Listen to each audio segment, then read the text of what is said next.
굿모닝. 시차 때문에 어제 그래도 좀 늦게 잤는데 11시? 좀 늦게 잤는데도 12시에 깨고 2시에 깨고 4시에 깨고 6시에 깨고 어쩔 수 없어요. 그래도 한국에 오면은 시차 적응이 훨씬 빠릅니다.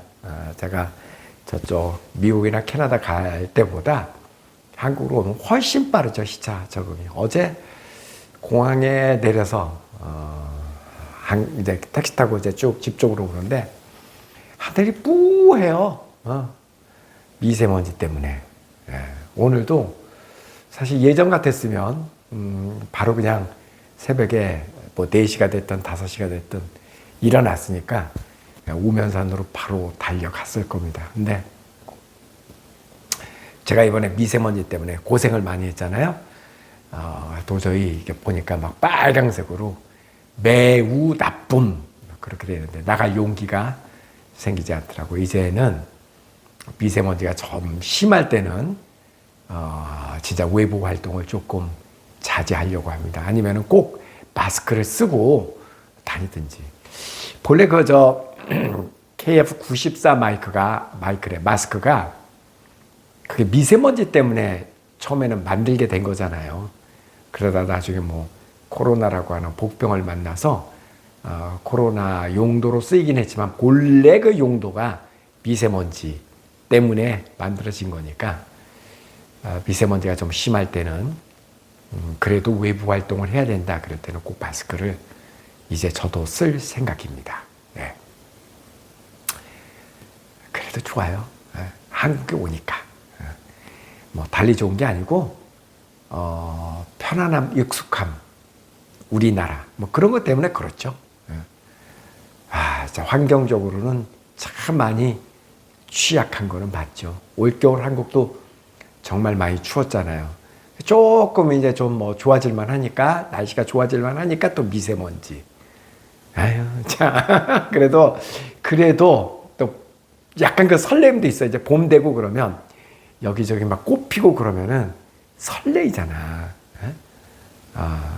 샌디에고 같은 경우는 뭐 그런 거 별로 없을 것 같아요. 1년 내내 뭐 날씨 화창하니까 그런 변화가 별로 없으니까 또 그런 기쁨은 우리처럼 크지 않을 것 같습니다. 한국은 늘 1년 내내 그 자연의 변화가 참 사람을 그 감성이 예민하게, 그러니까 천부적으로 이 한국 사람들은 뭐 음악성이라든가 이런 예술 쪽으로 굉장히 잘할 수밖에 없는 그런 그 환경을 가지고 태어난 사람들 같다. 그런 생각이 들었습니다. 네. 어제 이제 집에 다 와가는데 근처에 사는 이제 친구한테 전화가 왔어요. 아유, 성식아 고생 많았다. 내가 집 앞에서 좀 보자. 아이, 피곤해 죽겠는데. 그랬더니 고기를 좀 사왔다고. 너무 고생 많았으니까 잘 먹고 좀 푹 쉬라고 고기가 이따만큼 하고 또 딸기 2팩을 갖다 주더라고요.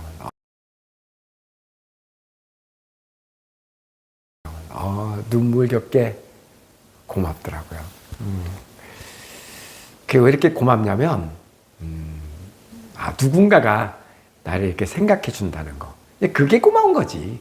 그죠? 그게 고마운 거지. 감동 먹었습니다. 또 하나, 자, 이번에 정말 크게 감동 먹은 이야기 하나 해볼게요. 별거 아닐 수도 있지만 나한테는 굉장한 거였어. 뭐였냐면, 이번에 이제 샌디에고 아들 집에서 한국을 들어오는데,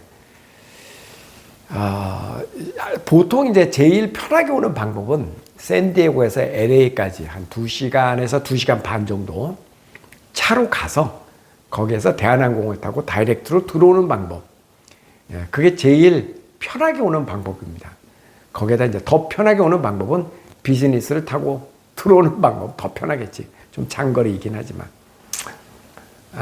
근데 이제 제가 이번에 온 거는 샌디에고에서 시애틀까지 갔다가 시애틀에서 4시간 스탠바이하고 기다렸다가 4시간 후에 다시 비행기를 타고 하와이안 항공을 타고 1터미널로 들어오는 그런 방법이었습니다.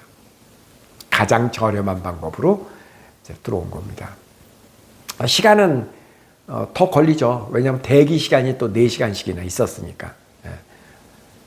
그래서 새벽 3시 반에 집에서 나왔습니다.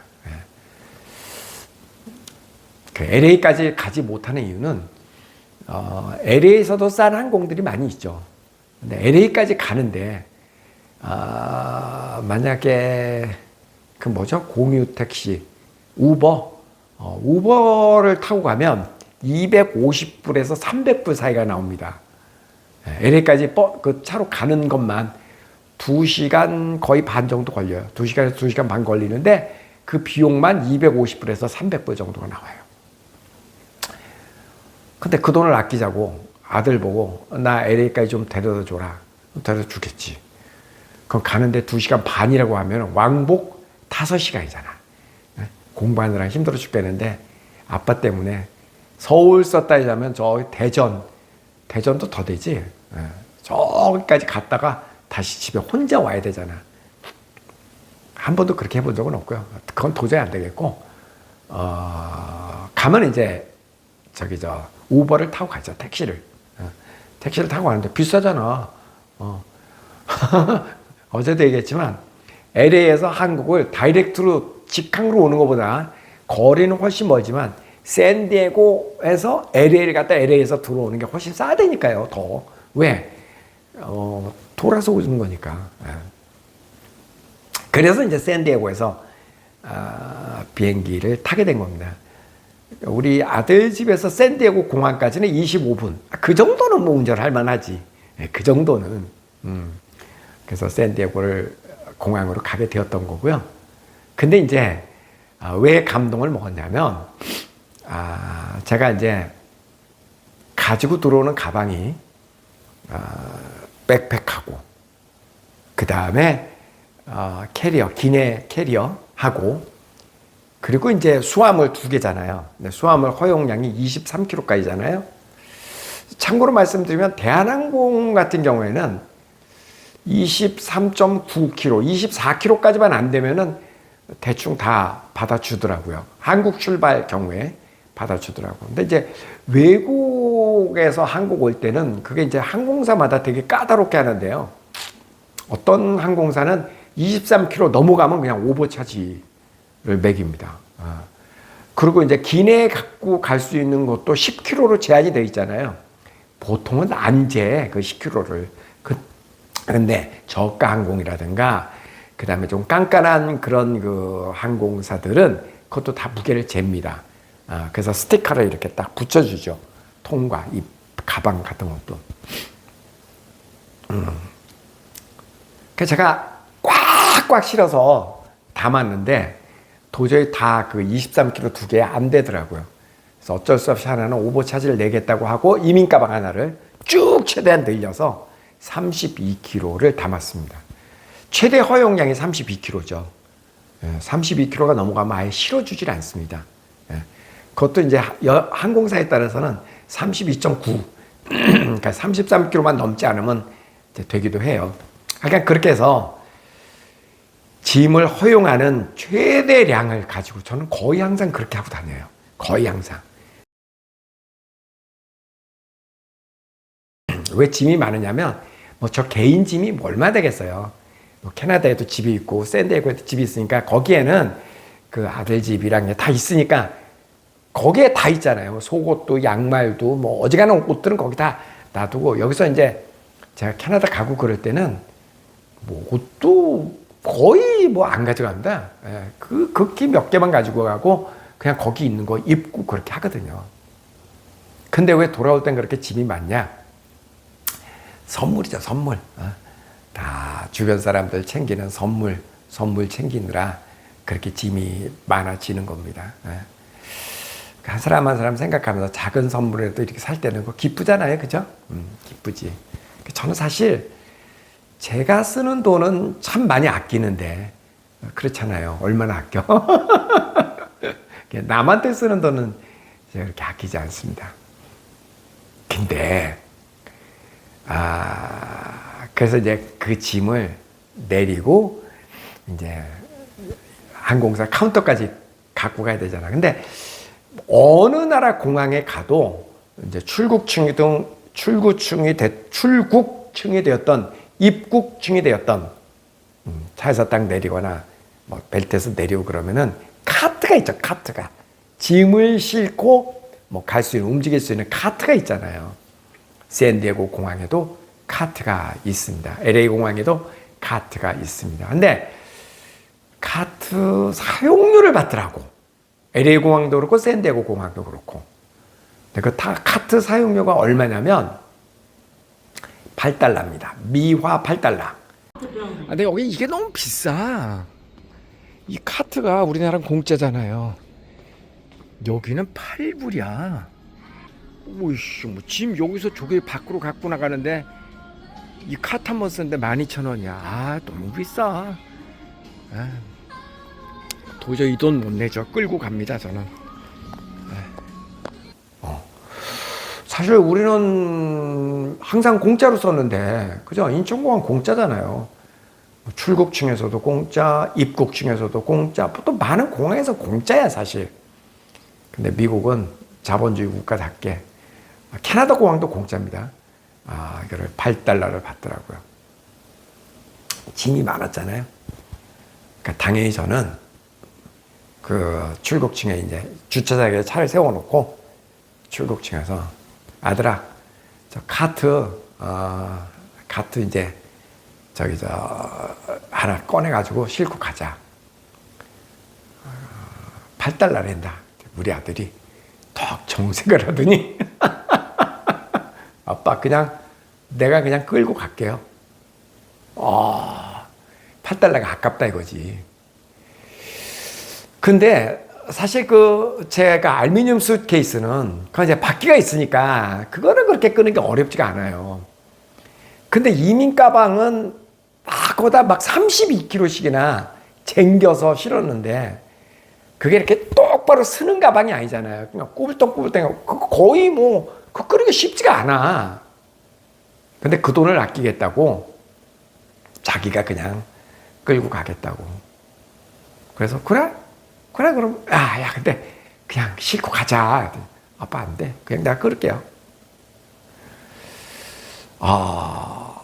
그래서 이제 그 하와이안 항공 데스크까지 갔어요. 그걸 낑낑 매고. 근데 이제 어제도 얘기했듯이 이게 공동 운항편이어서 알래스카 에어라인 쪽으로 다시 가야 되잖아요. 거기서 한 7, 8분 또 걸어서 갔어야 돼. 밖으로 나가서 또 한참. 또 카트가 눈에 보이잖아. 야, 그냥 저기다 실자. 그러니까 아빠, 아껴야죠. 내가 할게. 내가 할 수 있어요.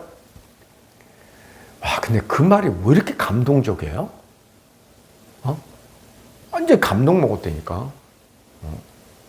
그래서 미안하긴 하지만 한편으로는 굉장히 고맙고 대견스럽고 그랬어요. 어떤 생각이 순간적으로 들었냐면, 사실 우리나라 학년으로 따지면 중학교 2학년 2학기부터 우리 아들이 이제 미국 생활을 한 거잖아요. 보딩스쿨 나오고 계속 혼자 살았으니까 얼마나 많은 돈을 제가 아들을 위해서 썼겠어요. 물론 딸도 마찬가지지만. 그럴 때마다 이제 가끔씩 돈을 아껴 써라라는 얘기를 하죠. 내가 돈으로 봤어. 뭘 어떻게 쓰는지. 근데 그렇게 돈을 아끼는 그 모습을 딱 보고, 그래도 이 녀석이, 아빠가 고생을 해서 번 돈을 함부로 쓰지는 않는구나. 굉장히 고맙더라고. 굉장히 고맙더라고. 예전에도 보면 이제 고등학교 다니고 그럴 때, 운동, 축구화를 사야 된다, 뭐를 해야 된다. 그럼 제가 그냥 알아서 해. 네가 거기서 알아서 사. 제가 돈 보내주면, 여기서 어떻게 내가. 다 컸는데, 지가 알아서 해야지. 나중에 보면 중고 신발을 사지를 않나, 싸구려 신발 맨날 그런 걸 사서 써. 한편으로 하기도 하고, 한편으로는 저런 것도 DNA를 아빠 거를 닮아하고 저러나 싶기도 하고.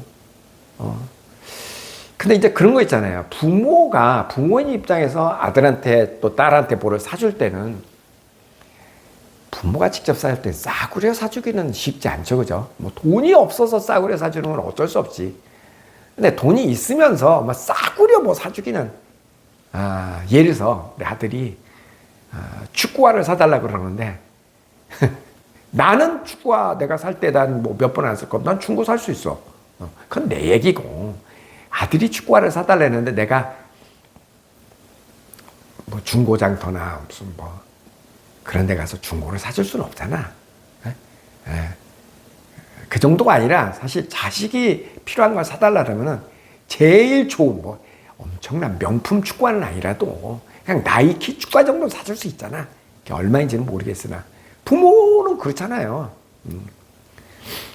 근데 이제 자기가 이렇게 살 때는 이제 그러고 살더라고요. 되게 고맙지. 되게 고맙지. 저는 아들도 그렇고 딸도 그렇고 고등학교 때까지는 그때 이제 이렇게 한국 들어오고 방학 때 한국 들어오고 그럴 때 그때는 고등학교 때까지는 대한항공 최대한 직항편을 뭐 비즈니스는 못 끊어줘도 직항편을 사줬습니다. 근데 대학교 들어가면서부터는 제가 비행기표 사는 것도 일체 관여를 안 했습니다. 네가 알아서 사갖고 와라. 그냥 우리 딸은 우리 집 DNA가 그래. 무조건 인터넷으로 검색해갖고 제일 싼 거. 어떨 때는 1박 2일 걸려서 와요. 돌아서 2번, 3번 비행기를 타고 오는 경우도 있었어, 전에 보면. 심지어 우리 딸도. 뭐 아빠도 그렇게 하고 다니는데. 저는 항상 그랬거든요. 이제 성인이 되고 나서, 그러니까 20살 넘어서부터는 너희들이 나중에 돈을 벌어서 1등석을 타고 다니든 아니면 자가용 비행기를 타고 다니든 그건 니네 능력으로 타고 다니는 거니까 그렇게 해라, 그거는. 근데 이제 대학생쯤 됐으면 이제 너희들이 해서 최대한 아껴서 써야지. 그러니까 뭐 말을 하지 않더라도 그렇게 알아서 스스로. 그러니까 지금 우리 아들 집에도 이렇게 가보면 뭐 옷 같은 거, 뭐 티셔츠라든가 이런 거 보면 우리 아들이 산 건 거의 없고요. 다 엄마 아빠가 사준 건데 거기 가 있을 때 사주고 또 한국에 와 있을 때 또 사주고 다 괜찮은 옷들이죠. 적어도 그냥 그래도 쓸만한 것들인데 자기는 하나도 그런 거를 직접 사본 적이 없습니다. 그러니까 어째서 부모가 뭐를 사줄 때는 막 싸구려 사주긴 좀 그래. 그죠? 근데 자기들이 살 때는 정말 최대한 싼 거. 그러더라고요. 그래서 이번에도 그렇게 그 짐 끌고 가기가 쉬운 게 아닌데 선뜻 아주 쉽게 생각하고 그냥 그거 뭐 미국에서 $8 별로 큰 돈도 아니거든요.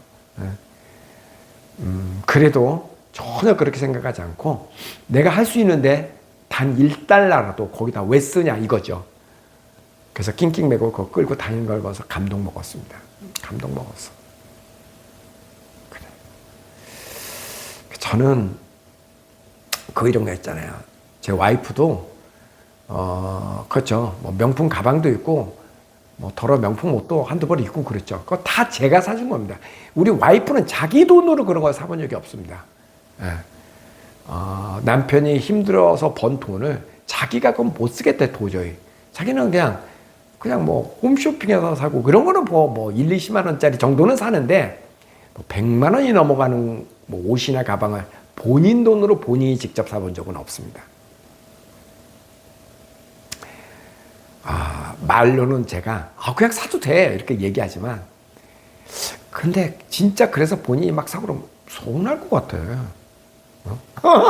그러니까 이번에도 우리 아들, 딸, 우리 와이프도 그렇고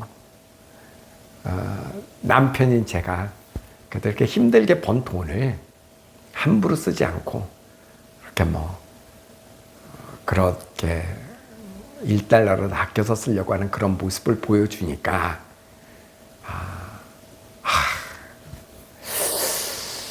내가 돈 벌고 이렇게 이 나이가 들어도 막 이코노미 타고 다니고 고생하고 뭐 모텔에서 자고 뭐 중고 사서 쓰고 그래서 참 헛살지 않은 것 같다. 헛살지 않은 것 같다. 그런 생각이 들더라고요. 그래서 또 한 가지 제가 그동안 인생을 여기까지 살아오면서 한 가지 배운 거는 사람 마음이 조그맣게 다 그렇죠. 여러분도 부모인 입장에서 이렇게 자식한테 옆에 사람한테 이렇게 해줄 때는 다 좋은 걸 해주잖아요. 그렇게 해주고 싶고 말은 그렇게 하지만 그래도 또 받는 입장에서 그걸 함부로 쓰면은 약간 서운한 거 있잖아요. 똑같은 느낌이거든요. 저도 주변 사람들한테 참 많이 베풀면서 사는데, 저도 이제 유학 사업을 하니까 유학 온 많은 아이들 보면 두 부류가 있어요. 어떤 부류는 이런 부류도 있어요. 아이들 가운데 중고생만 돼도 뭐 우리 부모 뭐 잘 사는데 그래가지고 막 명품으로 휘감고 다니는 아이들도 있습니다. 있어. 제가 그걸 나무랄 수는 없어요. 왜냐하면 그거는 뭐 그 가정의 나름대로의 분위기니까 그건 뭐 잘못됐다고 얘기하기는 뭐하고, 그러니까 나는 그런 게 아니다라는 것일 뿐이지. 또 그런가 하면 어떤 아이들은 참 부잣집 아이인데도 불구하고 자기 엄마 아빠가 번 돈인데 하면서 단 1달러짜리라도 애들이 벌벌합니다. 쉬운 예로 이제 겨울에나 이렇게 애들이 이제 캐나다에 오잖아요. 입술이 많이 터. 그럼 제가 그 립밤 있잖아요. 그걸 한 학생에 의해서 20명이 왔다. 10개쯤 사갖고 가. 그래가지고 이제 아이들한테 얘기합니다. 자, 입술 튼 애들이 좀 있네. 이제 입술 튼 애 5명밖에 없어. 좀 있네. 자, 립밤 필요한 사람. 그러면 20명 가운데 18명이 손 들어. 거의 다 들어, 손을. 그대로 들고 있어요. 자, 이거 용돈에서, 엄마 아빠가 보내준 용돈에서 이걸 차감합니다. 이거 한 2,000원 정도 해요. 자, 용돈에서 뺄 거니까. 자, 그래도 계속 필요한 사람 손 들어보세요. 한두 명만 손 들고 있고 나머지 다 손 내려. 아이들이 그래. 아이들이 그래. 부모가 번 돈 1,000원도 쓰기 싫다 이거지. 진짜 그래, 진짜. 대부분의 아이들이 그렇더라고요. 그러니까, 그래서 제가 그런 생각이 전 듭니다. 저는요, 제가 사는 방법은 나보다 이렇게 경제 규모가 크고 잘 사는 사람 있잖아요. 많지. 그런 사람이 저한테 뭐를 베풀었다. 그러면 꼭 그 이상을 돌려줍니다. 근데 그 이상을 돌려주는 방법이 돈으로 환산해서 저 사람이 나한테 5만 원짜리를 나한테 해줬다. 그럼 내가 7만 원짜리를 해주겠다. 그게 아닙니다. 저 사람이 돈으로 환산될 수 있는 게 5만 원짜리를 해주면 나는 꼭 돈으로 환산되지 않는 더 귀한 거를 선물할 수도 있잖아. 돈은 10,000원밖에 안 되지만 이건 저 사람한테 꼭 필요한 것일 수도 있다. 뭐 이런 거 있을 수 있잖아요. 가만히 관찰을 해보면 그런 게 있을 수 있잖아요. 네. 그런 거를 한다던가 아니면 정성스럽게 편지를 써서 고마움을 표현한다거나 방법은 되게 많이 있거든요. 다시 얘기해서 저 사람이 힘들게 번 돈을 나한테 썼다. 나는 나보다 아무리 부자라도 그 사람이 나한테 뭐를 해줬다? 그 사람 돈은 귀하지 않나? 당연히 귀하지. 그러면은 그거에 대한 감사한 마음을 저 사람 서운하지 않게. 그러니까 우리 아들이 나한테 했던 거하고 똑같은 마음입니다. 내가 우리 아들한테 수억 원을 지금까지 교육비를 썼는데 돈 11,500원을 아끼는 우리 아들의 모습을 보고 내가 그동안 쓴 돈이 아깝지 않다라고 느끼는 거하고 똑같습니다. 그럼 더 쓰고 싶잖아. 더 쓰고 싶잖아. 그러니까 내가 누군가에게 상대방이 나에게 뭐를 해줬다. 그럼 그 이상의 것을 얼마든지 가능한 얘기입니다. 그게 꼭 돈으로 돌려주는 게 아니니까 그 이상의 것을 이렇게 돌려주고 감사함을 표현하면 상대방은 나한테 더 많은 것을 해줄 수 있다. 그거에 그거. 그런데 의외로 많은 경우에는 저 사람은 있는데 뭐 있는 사람이 나한테 준 건데 뭐 이게 10만 원이지만 저 사람한테는 저거 내 돈으로 한 사람은 1,000원짜리밖에 안 될걸? 그렇게 생각하는 수도 있다고요. 자식들도 우리 아버지 뭐 우리 엄마 부자인데 뭐 이거 뭐 껌값이야. 그러면서 휘감고 다니는 애들도 있어요. 있어 그런 아이들. 그럼 부모 입장에서는 서운하잖아. 특히 아빠의 입장에서 정상적으로 아빠가 어느 정도 부를 갖게 됐다 그러면 그만큼 고생을 해서 그만큼 이룬 것이잖아요. 근데 아빠가 가장이 또 엄마도 마찬가지고 돈을 벌고 자식들이나 자기 아내 또 이 주변 사람들한테 내가 이렇게 고생해서 번 돈으로 이들을 좀 편하고 행복하게 해주고 싶다. 그것 때문에 돈 버는 거 아니에요? 부모의 입장에서. 그렇게 했는데 그 혜택을 받은 사람들이 그걸 너무나 당연하게 생각하고 가볍게 생각하고 너무 당연하게 생각하면 서운하잖아. 서운하지 않을까요? 서운하지. 네? 그러니까 말이라도 당신이 얼마나 힘들게 번 돈인데 아껴 써야지 하면서 좀 아껴 써주는 모습만 보여줘도 고맙죠. 자식이 그런 모습을 보여주면 부모는 고맙고 아내가 그런 모습을 보여주면 남편이 고맙고 그런 거 아니겠어요? 그래서 주는 사람의 입장에 되었을 때 여러분이 받는 사람의 입장에 되었을 때 여러분 우리는 주는 사람이 될 수도 있고 받는 사람이 될 수도 있잖아요. 받는 사람이 입장에 되었을 때는 반드시 내가 받은 거 이상으로 감사함을 표하고 어떤 방법으로도 이제 돌려주겠다라는 마음을 갖고 사는 게 그게 바른 자세다. 근데 여기서 잊지 말아야 되는 것은 저 사람이 나한테 10만 원을 해줬다 해서 나는 10만 원 이상에 꼭 돈으로 환산될 수 있는 뭐를 줘야 된다는 아닙니다. 그거는 아니야. 왜 그게 꼭 돈이어야만 해? 돈 아니고도 얼마든지 있었거든요. 어제 저녁에 제가 그렇게 여기 왔을 때 친구가 집 앞에서 기다리면서 그 딸기도 고기도 사가지고 성씨가 정말 고생 많았다. 그 한마디가 참 고맙더라고요.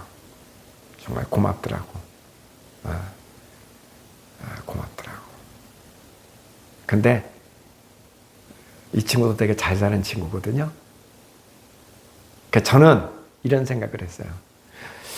혹시 그렇게 생각하는 분이 계실는지도 몰라. 아이, 그럼 그렇지. 아이, 잘 사니까 그렇게 뭐 고기도 사주고 갔다 왔다고 고생했다고 뭐 딸기도 사줘. 나도 돈 있으면 그렇게 하겠다. 혹시 그렇게 생각하시는 분이 있을지 모르겠어요. 저는 달리 생각합니다. 그래. 저런 마음을 갖고 사니까 저 친구가 잘 사는 거지. 그렇지. 저 친구는 저런 마음을 가지고 사니까 잘 사는 거지. 그런 생각을 했습니다. 제 말이 맞습니다, 여러분. 맞습니다. 그런 마음을 가지고 사니까 잘 사는 겁니다. 왜? 늘 그렇게 주변을 그 친구도 배려하고 베푼다는 얘기거든요. 그러니까 그걸 아는 사람은 알거든요. 자, 오늘 이야기는 이겁니다. 제 친구가 그랬던 거, 우리 아들이 그랬던 거. 그게 뭐 대단한 건 아니라도 그 마음은 정말 대단한 겁니다. 저로서는 정말 대단한 거야. 내가 이번에도 그렇게 많은 선물을 사갖고 들어왔지만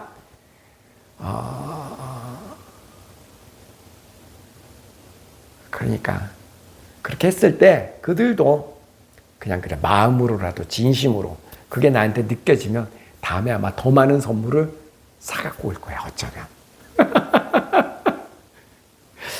살아가는 요령인 것 같다라는 생각을 잠시 좀 해봤습니다. 네. 자, 가위바위보, 가위바위보, 가위바위보, 가위바위보, 가위바위보. 마지막 가위바위보. 안녕히 계세요. 한국에 오니까 좋습니다.